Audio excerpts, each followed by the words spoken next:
కర్ణాటకలో ఉన్న ఒక ముగ్గురు అన్నదమ్ములు సొంతంగా వాళ్ళ కాళ్ళ మీద వాళ్ళు నిలబడాలి అనే ఆలోచనతో ఇల్లు వదిలిపెట్టి పక్కనే ఉన్న ఒక చిన్న టౌన్కి వెళ్ళి అక్కడ కొంతమంది ధనవంతుల ఇళ్లలో వంట మనుషులుగా మొదలుపెట్టిన వాళ్ళ జీవితం ఈరోజు 1000 కోట్ల రూపాయల కంపెనీ స్థాపించి ఐటీసీ అండ్ హిందుస్థాన్ యూనిలివర్ లాంటి పెద్ద పెద్ద కంపెనీస్తో పోటీ పడుతూ 31 కంట్రీస్లో వాళ్ళ బిజినెస్ ఎక్స్పాండ్ చేసే స్థాయికి ఎదిగారు. అయితే ఇంతకీ నేను ఏ కంపెనీ గురించి మాట్లాడుతున్నాను అనుకుంటున్నారా? అదే ఎంటీఆర్. డైలీ ఏదో ఒక టైంలో ఈ కంపెనీకి సంబంధించిన అడ్వర్టైజ్మెంట్స్ మనం టీవీలో చూస్తుంటాం. కానీ ఇక్కడ పాయింట్ ఏంటంటే 1975లో ఇందిరాగాంధీ ఇండియాలో ఎమర్జెన్సీ ఇంపోజ్ చేసినప్పుడు మన దేశంలో ఫుడ్ బిజినెస్ చేసే చాలా కంపెనీస్ అండ్ రెస్టారెంట్స్ దాదాపు మూతపడే సిచ్యువేషన్కు వచ్చేసాయి. కానీ అదే టైంలో ఎంటీఆర్ బిజినెస్ని నడిపిస్తున్న సదానంద మయ్య గారు తన సొంత తెలివితేటలతో మూతపడే సిచ్యువేషన్లో ఉన్న ఎంటీఆర్ బిజినెస్ని ఈరోజు 1000 కోట్ల కంపెనీగా మార్చారు. అయితే అసలు ఇదంతా ఎలా సాధ్యపడింది? ఒక సామాన్య మధ్యతరగతి కుటుంబం నుండి వచ్చి ఎంతో మంది ఇళ్లలో వంట మనుషులుగా పనిచేస్తూ ఇంత పెద్ద ఫుడ్ బిజినెస్ని స్థాపించడం వెనక ఈ ముగ్గురు మయ్య బ్రదర్స్ పడిన స్ట్రగుల్స్ అండ్ వాళ్ళు ఇంప్లిమెంట్ చేసిన స్ట్రాటజీస్ ఏంటో నేను ఈ వీడియోలో చెప్పబోతున్నాను. Hello everyone, welcome to today's video and this is your friend Surya. 1921లో కర్ణాటకలో ఉన్న ఉడిపి అనే ప్లేస్లో ముగ్గురు అన్నదమ్ములు ఉండేవారు. వాళ్లే పరమేశ్వరమయ్య, గణపయ్యమయ్య అండ్ యజ్ఞ నారాయణమయ్య. వీళ్ళ ముగ్గురు కూడా పెద్దవాళ్ళు అయ్యాక వాళ్ళ తల్లిదండ్రుల మీద ఆధారపడకుండా కుటుంబ బాధ్యతలు తీసుకోవాలని డిసైడ్ అయ్యి పని కోసమని బెంగళూరు వెళ్ళారు. అయితే ఇక్కడ మీరు గుర్తుపెట్టుకోవాల్సిన విషయం ఏంటంటే 1920 టైంకి ఇంకా మనమంతా బ్రిటిషర్స్ కంట్రోల్లోనే ఉన్నాం. స్వతంత్రం కోసం పోరాడుతూ దేశమంతా అల్లకల్లోలంగా ఉండేది. అప్పటి భారతీయులకి పెద్దగా చదువు కానీ స్కిల్స్ కానీ ఉండేవి కాదు. అలాంటి టైంలో ఇంటి నుండి బయటికి వెళ్ళిన ఈ ముగ్గురు అన్నదమ్ములకి తెలిసిన ఒకే ఒక్క పని వంట చేయడం. సో బెంగళూరులో ఉన్న కొంతమంది ధనవంతులు అలాగే భూస్వాముల ఇళ్లలో వంట పని చేసుకుంటూ ఈ ముగ్గురు అన్నదమ్ములు కొంత డబ్బు సంపాదించుకున్నారు. ఈ ముగ్గురు అన్నదమ్ముల్లో పెద్దవాడైన పరమేశ్వరమయ్యకి తన యజమాని సపోర్ట్ చేసి ఒక చిన్న హోటల్ పెట్టుకోమని సజెస్ట్ చేశారు. సో పరమేశ్వరమయ్య తన పెద్ద తమ్ముడైన గణపయ్యతో కలిసి ఒక టిఫిన్ సెంటర్ స్టార్ట్ చేశారు. అదే బ్రాహ్మిన్ కాఫీ క్లబ్. ఇక్కడ idli, dosa, coffee and tea లాంటి సౌత్ ఇండియన్ టిఫిన్స్ ని సర్వ్ చేసేవారు. పరమేశ్వరమయ్య చనిపోయాక ఈ బిజినెస్ లోకి చివరివాడైన యజ్ఞ నారాయణమయ్య అడుగుపెట్టారు. అయితే ఈరోజు మనమంతా చూస్తున్న ఎంటీఆర్ అనే కంపెనీ రావడానికి కారణం ఈయనే. ఎలాగో చెప్తా చూడండి. యజ్ఞ నారాయణమయ్య ఈ బిజినెస్లోకి ఎంటర్ అయ్యాక ఫస్ట్ ఆఫ్ ఆల్ దీని పేరు మార్చారు. బ్రాహ్మిన్ కాఫీ క్లబ్ అనే పేరుని మావల్లి టిఫిన్ రూమ్స్గా మార్చారు. అండ్ దీని షార్ట్కట్ ఫామే ఎంటీఆర్. యజ్ఞ నారాయణమయ్య గారు ఈ బిజినెస్ని డెవలప్ చేయడానికి ఆయన టైంలో 3 ఇంపార్టెంట్ స్ట్రాటజీస్ని ఇంప్లిమెంట్ చేశారు. అవేంటంటే స్ట్రాటజీ నెంబర్ 1, 1940స్లో ప్రపంచవ్యాప్తంగా 2వ ప్రపంచ యుద్ధం జరుగుతున్నప్పుడు ఇండియాలో బియ్యానికి ధర పెరిగిపోయింది. సో బియ్యంతో చేయాల్సిన ఇడ్లీ ధర పెరిగిపోవడంతో యజ్ఞ నారాయణమయ్య గారు ఎంటీఆర్లో బియ్యానికి బదులు రవ్వ యూజ్ చేసి ఇడ్లీ తయారు చేశారు. అయితే ఇది అప్పట్లో చాలా పెద్ద సక్సెస్ అయింది. బెంగళూరులో ఉన్న ఎంతో మంది కస్టమర్స్ని ఇది ఎంటీఆర్ రెస్టారెంట్స్కి తీసుకొచ్చేలా చేసింది. మీరు గమనిస్తే ఇప్పటికీ కూడా ఎంటీఆర్ ఫుడ్స్లో రవ్వ ఇడ్లీ చాలా ఫేమస్ అండ్ చాలా ఎక్కువ డిమాండ్ కూడా ఉంటుంది. స్ట్రాటజీ నెంబర్ 2, యజ్ఞ నారాయణ గారు ఎంటీఆర్ రెస్టారెంట్ బిజినెస్ని ఇంకా బాగా ఎక్స్పాండ్ చేయడానికి, ఫుడ్ బిజినెస్లో కొత్త విషయాలు తెలుసుకోవడానికి ఒకసారి యూరోపియన్ కంట్రీస్కి విజిట్ చేశారు. అక్కడున్న రెస్టారెంట్స్ని స్టడీ చేశాక ఆయన నోటీస్ చేసిన విషయం ఏంటంటే క్లీన్లీనెస్ అండ్ హైజీన్. అంటే అక్కడున్న రెస్టారెంట్స్ చాలా నీట్గా ఉన్నాయి అండ్ వంట చేసే కిచెన్స్ కూడా చాలా క్లీన్గా మెయింటైన్ చేస్తున్నారు. సో ఈ ప్యాటర్న్కి బాగా అట్రాక్ట్ అయిన యజ్ఞ నారాయణమయ్య గారు ఇండియా వచ్చి వాటన్నింటినీ ఎంటీఆర్ రెస్టారెంట్స్లో కూడా ఇంప్లిమెంట్ చేశారు. సో స్లోగా ఎంటీఆర్ రెస్టారెంట్స్కి కస్టమర్స్ ఆదరణ పెరిగింది. ఎందుకంటే వీళ్ళు కేవలం హైజీన్ మెయింటైన్ చేయడం మాత్రమే కాదు, వాళ్ళు కస్టమర్స్కి సర్వ్ చేసే ఫుడ్ కూడా మంచి క్వాలిటీ అండ్ టేస్టీగా ఉంచేవారు. సో ఇక్కడ పాయింట్ ఏంటంటే బేసిక్గా ఒక కస్టమర్కి ఏం కావాలి? ఫుడ్లో క్వాలిటీ అండ్ టేస్ట్ ఉండాలి, అది తినే చోటు శుభ్రంగా ఉండాలి, అంతేనా?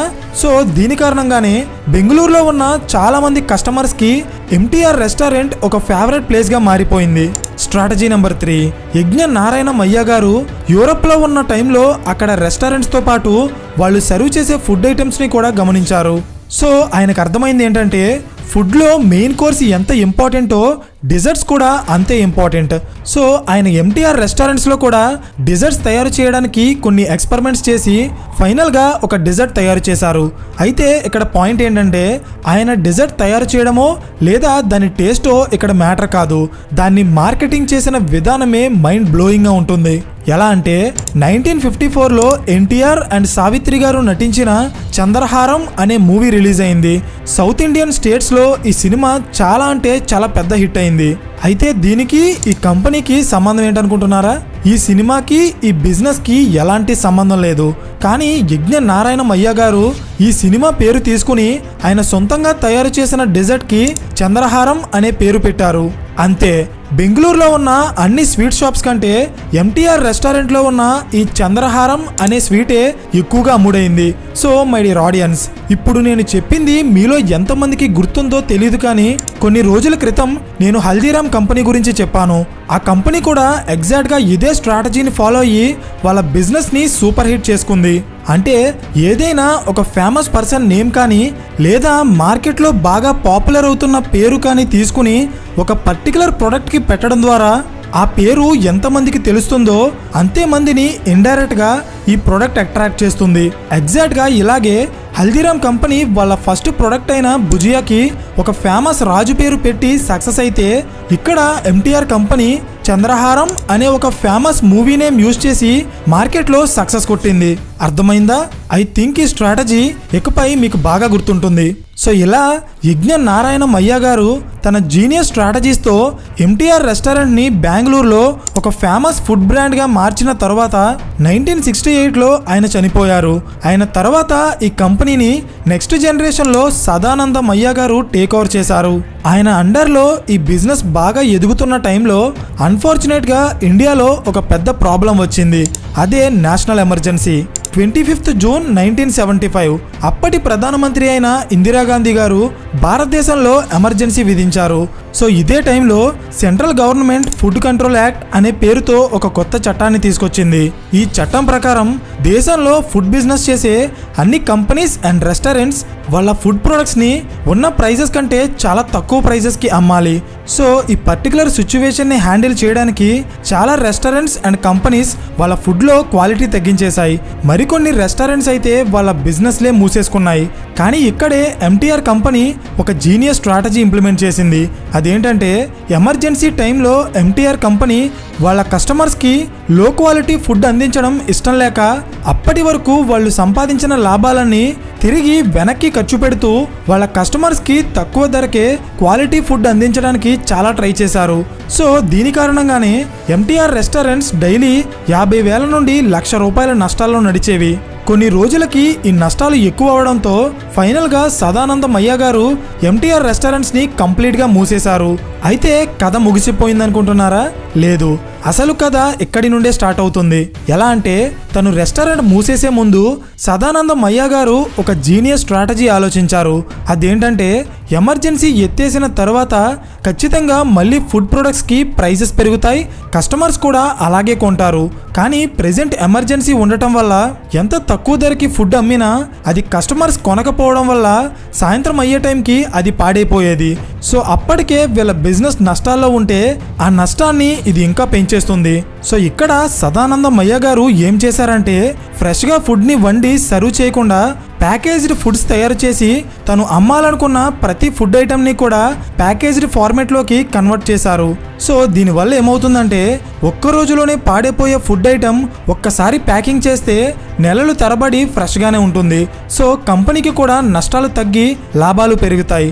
సదానందమయ్య గారు ప్యాకేజ్డ్ ఫుడ్ ఐటమ్స్తో పాటు ఉప్మా, దోశ అండ్ రవ్వ ఇడ్లీ లాంటి ఇన్స్టెంట్ ఫుడ్ ఐటమ్స్ని కూడా తయారు చేశారు. అంటే ప్యాకెట్లో ఉన్న ఫుడ్ని బాయిల్ చేసుకుంటే రెడీ అయిపోతుందన్నమాట. సో దీనివల్ల ఏమైందంటే అప్పటి వరకు ఎంటీఆర్ రెస్టారెంట్స్కి ఉన్న డిమాండ్ అంతా ఒక్కసారిగా MTR packaged and instant food items మీదకి షిఫ్ట్ అయింది.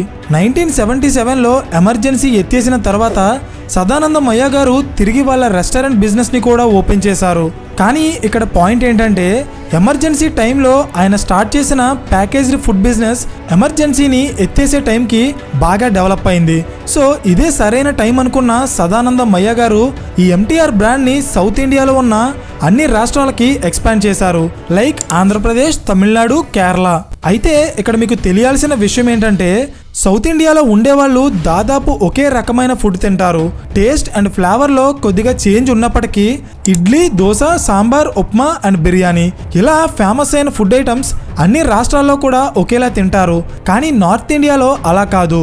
అక్కడ ఉండే ప్రజల ఆహార అలవాట్లు సౌత్ ఇండియాతో పోలిస్తే చాలా డిఫరెంట్గా ఉంటాయి. సో దీనివల్ల ఏమైందంటే ఎంటీఆర్ కంపెనీ సౌత్ ఇండియాలో సక్సెస్ అయినంతలా నార్త్ ఇండియాలో సక్సెస్ అవ్వలేదు. అయితే ఇక్కడే సదానందమయ్య గారు ఒక జీనియస్ స్ట్రాటజీ ఇంప్లిమెంట్ చేశారు. అదేంటంటే సౌత్ ఇండియన్ ఫుడ్ని నార్త్ ఇండియాలో అమ్మకుండా వాళ్ళ బిజినెస్ ఏ రాష్ట్రంలో అయితే ఎక్స్పాండ్ చేస్తున్నారో అక్కడి ప్రజలు ఎలాంటి ఫుడ్ ఐటమ్స్ని ఎక్కువగా తింటారో తెలుసుకుని ఆ పర్టికులర్ ఫుడ్ని ఇన్స్టెంట్ ఫుడ్ ఐటమ్స్గా తయారు చేసి నార్త్ ఇండియాలో ఎంటీఆర్ కంపెనీ వాళ్ళ బిజినెస్ స్టార్ట్ చేసింది, like dal fry, chana masala, paneer butter masala etcetera. So my dear audience, ఈ పర్టికులర్ స్ట్రాటజీ చాలా అంటే చాలా బాగా వర్క్ అయింది. అయితే ఇక్కడ మీరు గమనించాల్సిన విషయం ఏంటంటే ఈ పర్టికులర్ స్ట్రాటజీని కూడా మనం రీసెంట్గా ఒక కేస్ స్టడీలో డిస్కస్ చేసాం. అదే బాలాజీ వేఫర్స్. వాళ్ళు కూడా వాళ్ళ బిజినెస్ని వేరే రాష్ట్రాలకి ఎక్స్పాండ్ చేసేటప్పుడు అక్కడ లోకల్ టేస్ట్ అండ్ ఫ్లేవర్కి తగ్గట్టుగా ఫుడ్ని ప్రిపేర్ చేసి అమ్మడం వల్ల చాలా స్పీడ్గా సక్సెస్ అయ్యారు. సో ఫైనల్లీ ఇండియాలో వాళ్ళ బిజినెస్ బాగా డెవలప్ అయిన తర్వాత సదానందమయ్య గారు Singapore, Malaysia, Europe and Australia లాంటి మొత్తం 31 కంట్రీస్కి ఎంటీఆర్ బ్రాండ్ని ఎక్స్పాండ్ చేసి అక్కడ ప్రజలకి సౌత్ ఇండియన్ ఫ్లేవర్స్ అండ్ మసాలాస్ని పరిచయం చేశారు. సో ఇలా 1924లో బెంగళూరులో ఉన్న ఒక ఇంట్లో వంట మనిషిగా కెరియర్ స్టార్ట్ చేసిన మయ్య బ్రదర్స్ ఒక చిన్న టిఫిన్ సెంటర్ స్టార్ట్ చేసి క్వాలిటీ అండ్ కస్టమర్ సాటిస్ఫాక్షనే వాళ్ళ ప్రయారిటీగా పెట్టుకుని ఎమర్జెన్సీ లాంటి క్రైసిస్ సిచ్యువేషన్ని కూడా వాళ్ళ బిజినెస్ ఎక్స్పాండ్ చేయడానికి ఒక అవకాశంగా మార్చుకుని 1975లో మూతపడే కంపెనీని ఈరోజు 1000 కోట్ల రూపాయల బిజినెస్గా మార్చారు. Really it's a great journey. So 2005 వచ్చేటప్పటికి ఎంటీఆర్ కంపెనీ గ్రోత్ చూసిన చాలా పెద్ద పెద్ద కంపెనీస్ ఎంటీఆర్ కంపెనీని కొనడానికి ట్రై చేశాయి. కానీ ఫైనల్గా నార్వేకి చెందిన ఓర్కలా అనే కంపెనీ $100 మిలియన్ 2007లో ఎంటీఆర్ కంపెనీని కొనేసింది. కానీ మయ్య బ్రదర్స్ ఎంటీఆర్ బిజినెస్లో ఎలాంటి రూల్స్ అండ్ వాల్యూస్ని ఫాలో అయ్యారో ఓర్కలా కంపెనీ కూడా ఇప్పటికీ వాటిని ఇంప్లిమెంట్ చేస్తూ ఇండియాలో వాళ్ళ బిజినెస్ని కొనసాగిస్తుంది. So my dear audience, this is all about MTR Mavalli tiffin rooms. ఈ వీడియో మీకు ఇన్ఫర్మేటివ్గా అనిపిస్తే ఖచ్చితంగా లైక్ చేయడం మర్చిపోకండి. అండ్ ఇలాంటి మరిన్ని క్వాలిటీ బిజినెస్ స్టోరీస్ కోసం ఛానల్ని సబ్స్క్రైబ్ చేయండి. పక్కనే ఉన్న గంట సింబల్ ఆన్ చేస్తే మేము వీడియో అప్లోడ్ చేసిన వెంటనే మీకు ఇమీడియట్ నోటిఫికేషన్ వస్తుంది. So thank you for watching and I will see you in the next video. Till then, this is your friend Surya signing of.